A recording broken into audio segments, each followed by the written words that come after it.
Kamstor Marketlər şəbəkəsinin filiallarından birində qəribə hadisə baş verib. Müşahidə kamerasının qeydə aldığı görüntülərə əsasən otaqda tavan uçub və üst mərtəbədəki mağazanın işçisi aşağıda əyləşən şəxslərin üstünə düşüb.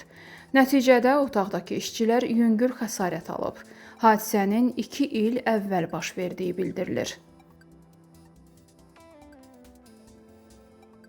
Türkiyənin Tokat vilayətinin Artova rayonunda qaynatasını döyərək öldürdüyü iddia edilən azərbaycanlı gəlin saxlanılıb. Hadisə mübahisə zəminində baş verib. Belə ki, Artovanın Ağmusa kəndində yaşayan Azərbaycan vətəndaşı 52 yaşlı gəlin və qaynatası 88 yaşlı Mustafa Cici arasında naməlum səbəbdən mübahisə yaranıb.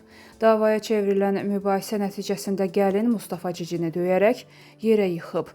Zərbələr alan yaşlı kişi təcili yardım maşını ilə xəstəxanaya çatdırılsa da onun həyatını xilas etmək mümkün olmayıb. Faktla bağlı araşdırma aparılır.